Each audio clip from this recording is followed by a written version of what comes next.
Good afternoon, Villa fans, and welcome to another episode of Aston Villa Transfer Talk. Today, we're going to be focusing on a lot of sort of the incoming rumours, a lot of outgoing rumours as well, a lot of trimming the squad sort of going on. And we're going to talk about, these two guys in your picture, just above. Possible return, a double return of Douglas Luiz and possibly Jack Grealish as well. Yeah, I mean, the news has been rife kind of on Twitter start with Douglas Luiz, is that he's very open to returning to the Premier League. His move to Juventus hasn't worked out as planned. Not sure why, because I think Thiago Motta was the manager who sanctioned the move for him and wanted him.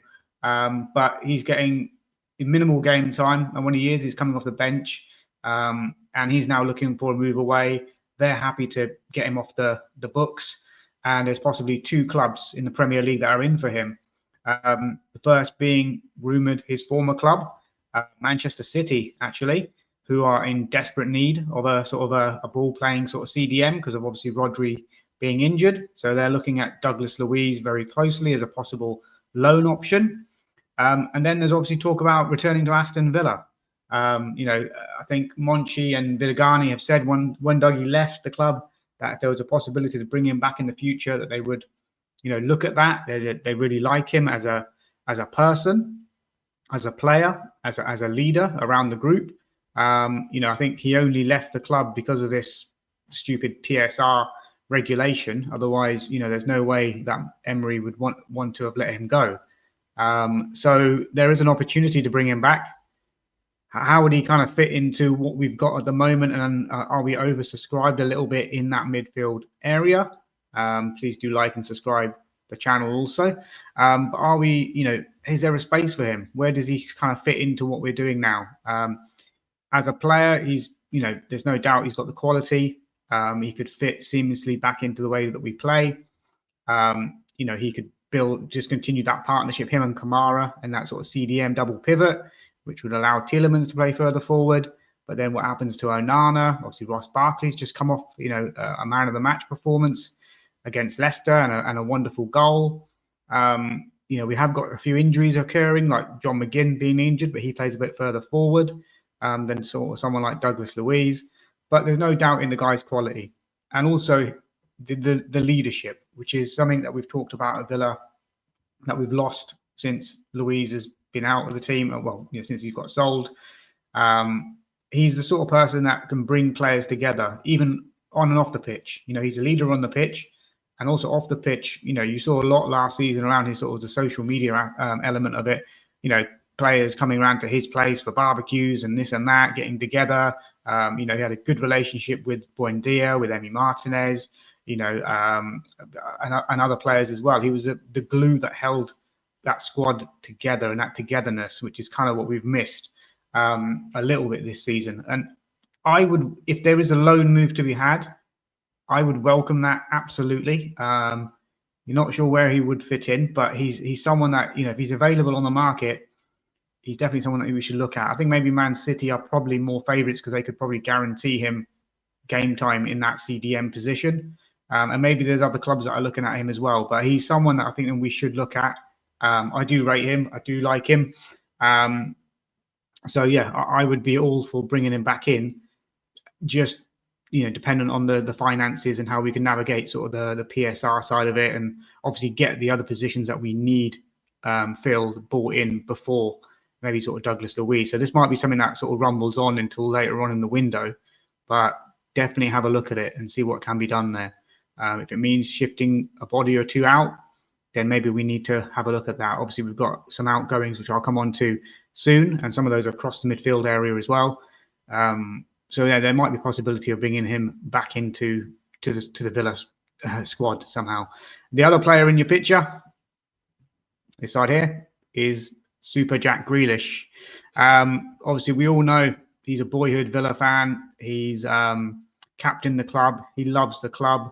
What's happened in the last sort of 48 hours is that Guardiola's obviously spoken about how he wants to see the version of Jack Grealish that got them the treble. And, he hasn't been up to that level for quite a while. Savinho has taken his place, and it's up to Jack to sort of win his place back.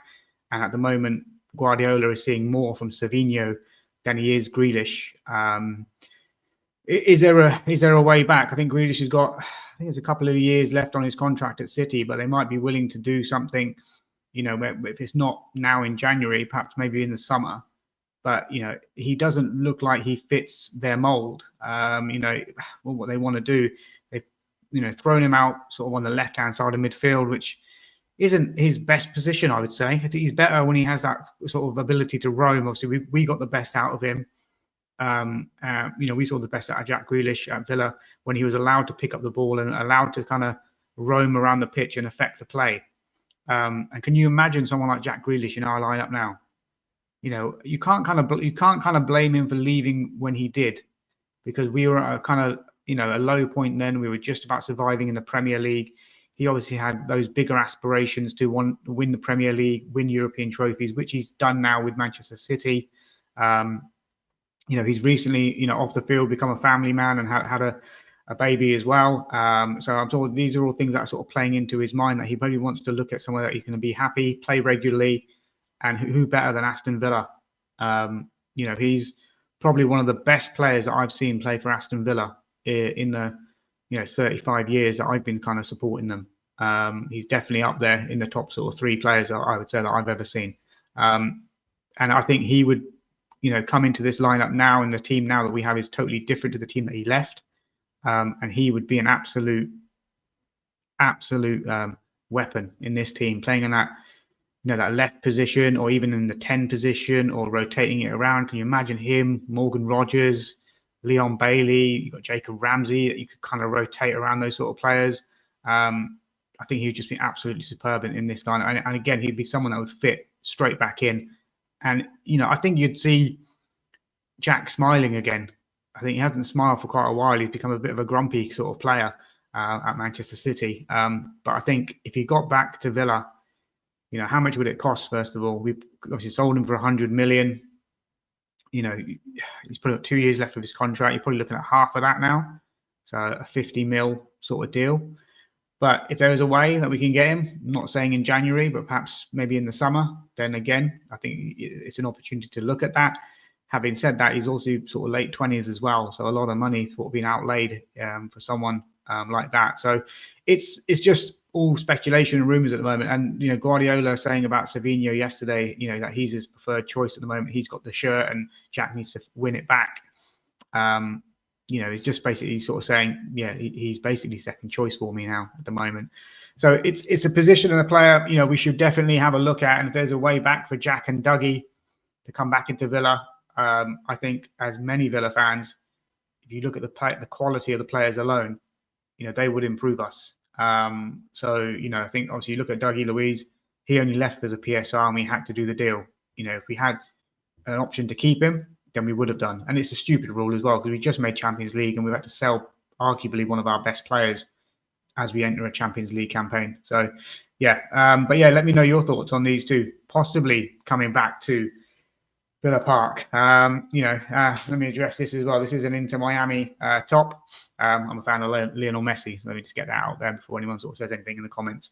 But as I said, there's a lot of talk at the moment. The transfer talk is heating up.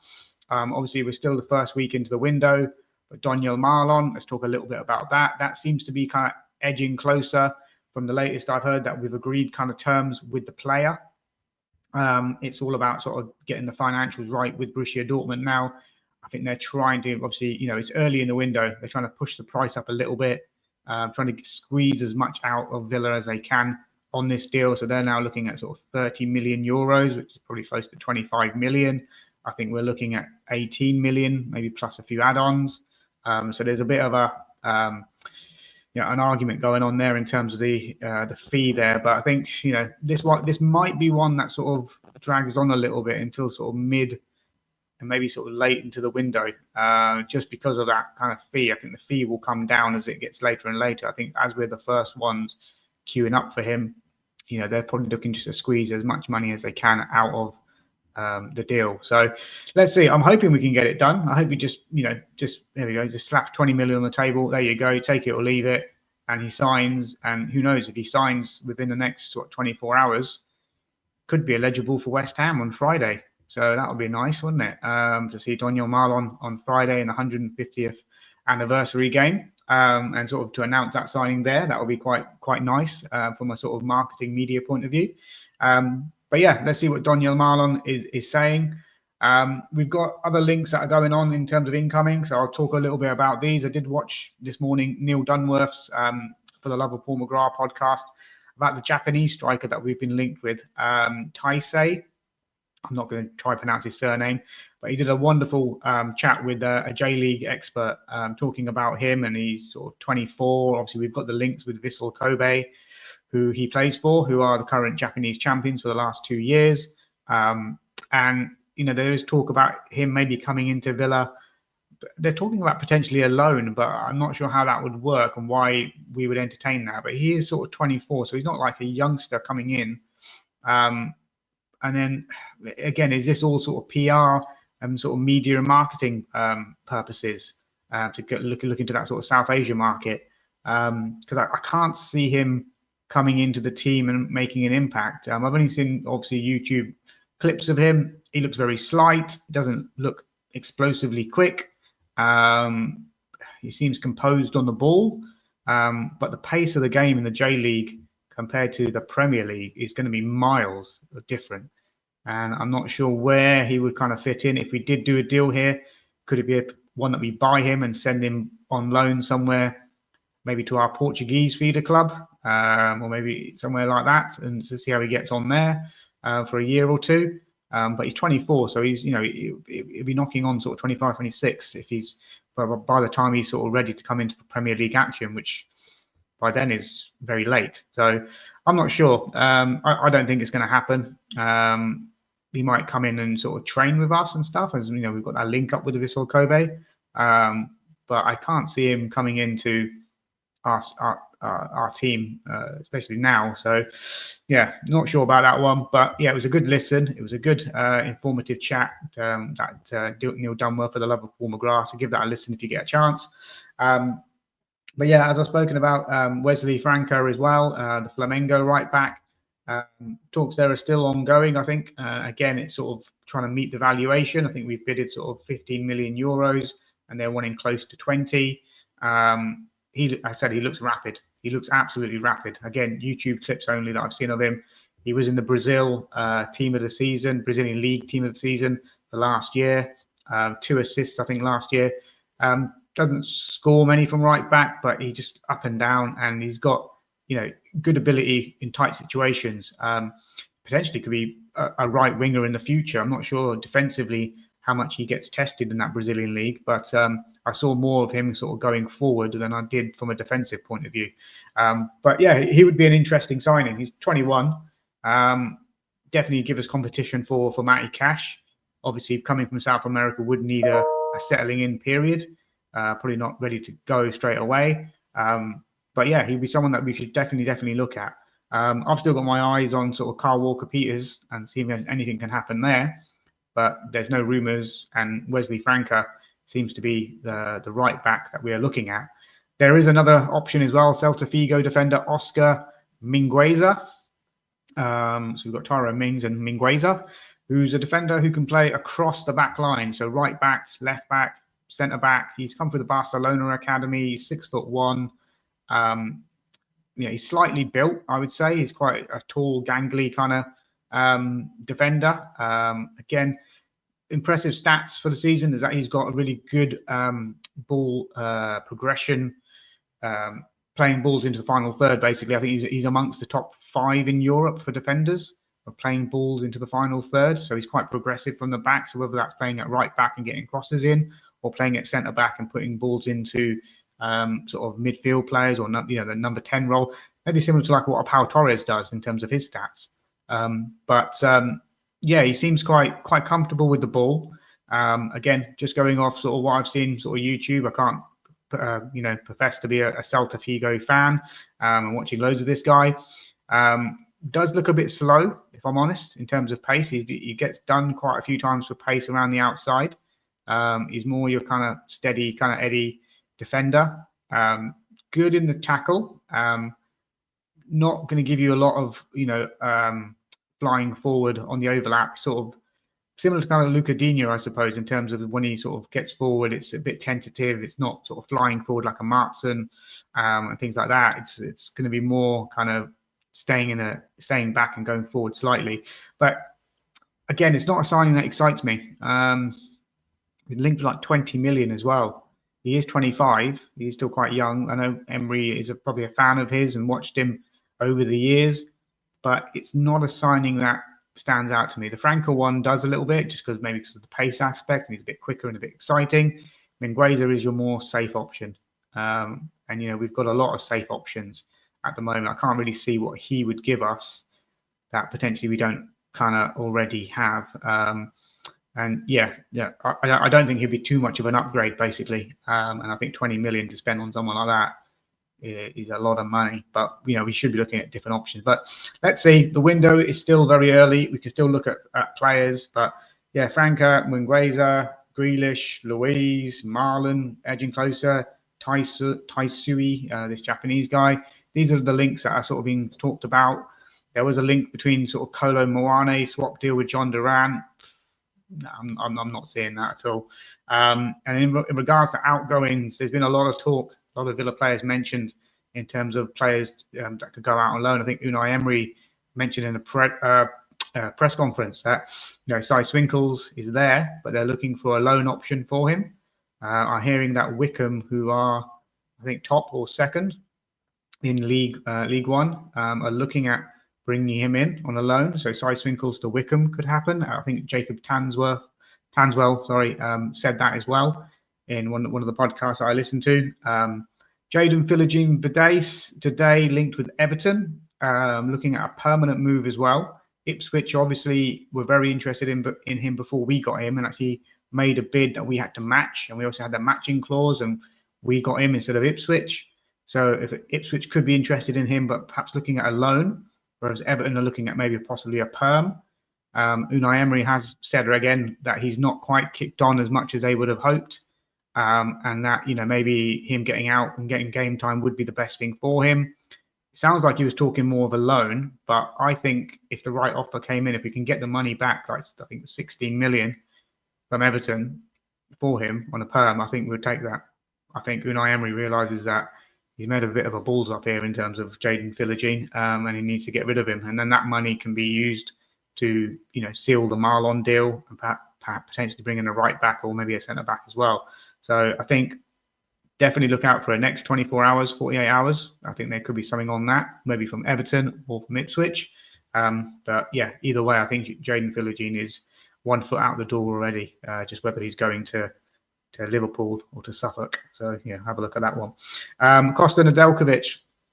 Again, I think Unai's mentioned this in the press conference as well, that, if we can bring in a right back this season, and obviously that's why we're looking at Franca and Mingueza, then, if that happens, then Kosta Nedeljkovic will be allowed to leave the club on loan. I'm thinking probably going down to a championship club to get him some regular game time, to build up his confidence, get used to the English game. There haven't been any sort of teams mentioned as yet. We've also just loaned out Lewis Dobbin to Norwich. Would they like to take a right back as well? But yeah, it'd be interesting to see where he ends up. And, he's only 18 or 19 now. So he's got, plenty of years ahead of him. And I'm sure that he would be a good signing for a championship club. He's rapid. He's a Serbian international. He plays quite regularly for Serbia. So I think he'd be a good signing for someone in the championship. But yeah, just got to find him a club that's going to give him regular game time and not just sit him on the bench somewhere. But yeah, Kosta Nedeljkovic possibly going out if we can get a right back in. Joe Gauci yesterday, surprisingly, linked with a loan move to Belgian club Westerlo, which is quite surprising because I think Robin Olsen's also been linked with a move away as well, to Malmo, back to Sweden. But Joe Gauci, I thought this could be a good thing, actually, because he obviously needs to get minutes. If he's going to be the number 2 next season, which it looks likely he will, because Olsen will leave either now or in the summer, then he obviously needs to build up some game time and get used to playing. Because at the moment, he's getting sort of 0 minutes because no one's going to take Emmy's place. So this could be a good move for him just to get minutes and get some regular football. And also what it allows us to do as well, from the Champions League aspect, and credit to Luke Robinson for this bit of knowledge, is that if we if we get rid of Gauci, we can deregister him from the Champions League squad. We can then add in a youth player like Oliver Zajc, who's just signed a new contract, as the third goalkeeper, which then frees up a space in your Champions League squad for you to then register someone like Daniel Malen. So it makes sense from that point of view. It makes sense from the game time point of view for Gauci if he is going to be the number 2 next season. So again, I can see this one happening. Again, it might move quickly as well. But yeah, if we do that, then obviously Zajc will be promoted to sort of a number 3. And maybe we do keep hold of Robin Olsen for now and let him go in the summer when his contract's up anyway, I believe. So that could be something to sort of keep an eye on there. So Gauci out to Belgian club Westerlo. Diego Carlos linked with Jose Mourinho's Fenerbahce. Apparently they're preparing a £10 million bid. That's tempting, isn't it? I mean, I think he's, 30, 31? I think it is 31, something like that. 10 million. I think, I think he'd do well in the Turkish league. That's sort of, the pace of the game there and how they do things there. I would take it, but obviously, we need to have options that are coming in. We can't be losing centre backs. Got Pau Torres out for 2 months. We've only got Mings and Kosta as fit centre backs, really. Swing. I think this is what I mean. A lot depends on our incomings. So we can get another centre back or 2. Then Swinkels can go. Then Carlos can go, perhaps. This Mingueza guy can play anywhere across the defence, which is quite nice. You want that sort of versatility because, right back, centre back. You don't want to be signing just one player for one position. If they can cover off a number of roles, and that would be better. So that's why Mingueza probably is an appealing target because he can play right across there, and that would allow you to get rid of Swinkels, get rid of Carlos. As I mentioned, Olsen looking at Malmo return. We've got Louie Barry, obviously back with us at the moment. He's picked up a little bit of a knock, which is probably why he's not gone out straight away. But talks are that Derby County are looking at him. I think the plan is to loan him back out to the Championship. It's either loaning him or we do what we did with that Philogene Bidet deal. We sell him and have a matching clause, or a minimum release clause or whatever it is, if he does really well. So I can see that happening, him going out on a permanent deal, but having a matching clause in there as well. So Derby County are linked. I think there's a few others in the Championship that were linked. Sunderland was mentioned. But again, when he gets back to fitness, I don't see him playing on Friday because if he plays for Villa on Friday, that's him. Like he can only play for 2 clubs in a season. So then you can't loan him out. So I'll be very, very surprised to see Louie Barry in the squad for Friday, and also he'll be cup tied then as well, which obviously will make other clubs disinterested in him. So for me, Louie Barry it's a sell, but have that matching clause like we did with Philogene.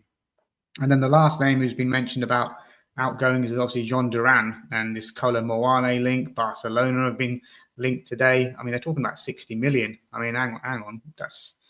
Yeah, the season that he's having at the moment, he's just on a new contract with us. I know people say that contracts are not worth the paper they're written on, but I think, Emery trusts him a little bit more now. He's starting ahead of Watkins. I think, Emery's thrown down the challenge and the gauntlet saying, look, if you come in and you score and you play well, you'll keep your place. And that's what Duran has been doing. And that's why he's been keeping his place. Obviously, he got that red card against Newcastle, which was very disappointing. There could be another match ban added on top of him kicking a water bottle, which is absolutely ludicrous. But, we can't be selling Jean Duran even now or in the summer. Just on a new contract, we need to work with this player. We're giving him game time, which he wants. He's got the number 9 shirt on his back now, which I'm sure which is what he wanted as well. So I think Jean Duran is here to stay. I don't think we're going to get rid of him. I think that's just a nonsense rumour. But there are, I'd love to hear about, what kind of rumours that you're hearing. Are there any other names that are coming through? I think, it is going to be a busy January. We've got lots of games, but I think we're going to be busy in the window as well. I think there's going to be a lot of outgoings and there'll be a lot of kind of incomings. I think this Marlon deal is close. I think a right back, whether it's Franca or Mingueza, we need to get one of those in. I said Carl Walker-Peters for me would be my preference. And then a young sort of centre back. But as I said, the links haven't been there yet, but we'll jump on them as soon as they are. But yeah, guys, let me know your thoughts, what we should do. are you happy with the outgoings that we've mentioned there? Does that sort of free up squad numbers and places available for new people to come in? Obviously, with the Champions League as well, there's a new kind of rule change, I suppose. So players who have played in the group stage are not necessarily cup tied. They can play in the knockout. So, for example, like Daniel Malen played for Borussia Dortmund in the group stage. When the group stage ends and it gets to knockout, he is then available to play for Aston Villa in the knockout stages, is my understanding. So that changes things quite dramatically because, normally you'd buy Daniel Malen and he couldn't play for you in the Champions League for the entire campaign. But they kind of changed the rule around now, saying from the league stage, when it finishes, they can play in the knockout rounds. So if we got him now, he couldn't play against Monaco and he can't play against Celtic. But, if we make, when we should do, we make the last sort of 32, 20, whatever it is, the next round knockout stage, then yeah, he should be eligible to play for us. So that's a good rule change in my eyes. But yeah, where does it kind of leave us in terms of squad though? And Douglas Luiz coming back in just to finish off.